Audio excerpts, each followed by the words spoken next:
రాజన్న సిరిసిల్ల జిల్లాలో అవినీతి నిరోధక శాఖ ఏసీబీ అధికారులు మరో అవినీతి అధికారిని రెడ్ హ్యాండెడ్గా పట్టుకున్నారు.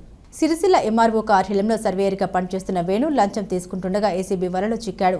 సిరిసిల్ల మున్సిపల్ పరిధిలోని 10వ వార్డు చిన్న బోనాల గ్రామానికి చెందిన రైతు ప్రవీణ్ తన 3 ఎకరాల భూమిని సర్వే నిమిత్తం సర్వేయర్ వేణును సంప్రదించారు. అయితే సర్వే చేసి రిపోర్ట్ ఇవ్వడానికి వేణు ఏకంగా 30,000 డిమాండ్ చేశారు. ఈ క్రమంలో ప్రవీణ్ మొదటగా 10,000 చెల్లించాడు. సర్వే పూర్తయిన తర్వాత మిగిలిన 20,000 తీసుకుంటుండగా అవినీతిని సహించలేని ప్రవీణ్ ఇచ్చిన ఫిర్యాదు మేరకు మెరుపు దాడి చేసి లంచం తీసుకుంటున్న సమయంలోనే సర్వేయర్ వేణును అదుపులోకి తీసుకున్నారు.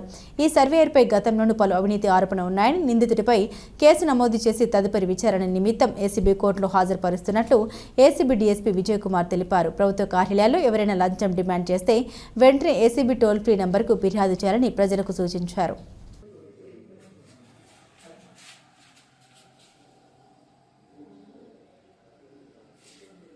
నమస్తే అండి, నేను Vijay Kumar, Vijay Kumar, DSP ACB Karimnagar.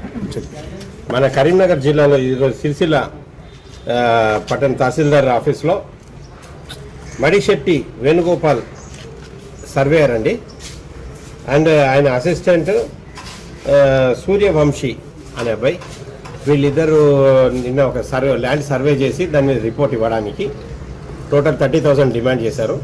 30,000 demand చేసి కంప్లైంట్ దగ్గర నుంచి నిన్న సర్వే చేసి 10,000 రూపీస్ క్యాష్ రివార్డ్గా తీసుకున్నారు. అండ్ ఈరోజు సర్టిఫికేట్ దాన్ని సర్వే రిపోర్ట్ ఇవ్వడం కోసము 20,000 ఎక్స్ట్రా డిమాండ్ చేశారు. టోటల్ 30,000కి వాళ్ళు 20,000 యాక్సెప్ట్ చేస్తూ వీళ్ళు పట్టుబడ్డారు. సర్వేయర్ గారు తీసుకోలేదు చేతోటి, వాళ్ళ అసిస్టెంట్ని తీసుకోమంటే రైట్ హ్యాండ్ తోటి అబ్బాయి తీసుకొని పాకెట్లో పెట్టుకున్నాడు. రైట్ పాకెట్లో రైట్ హ్యాండ్ ఫింగర్స్ ఈ సూర్యవంశీ అనే అబ్బాయి మీద అసిస్టెంట్ దగ్గర నుంచి వచ్చాయి. ఈ సూర్యవంశీ ప్రైవేట్ అసిస్టెంట్ అండి ఇతనికి, గవర్నమెంట్ సర్వేయర్కి.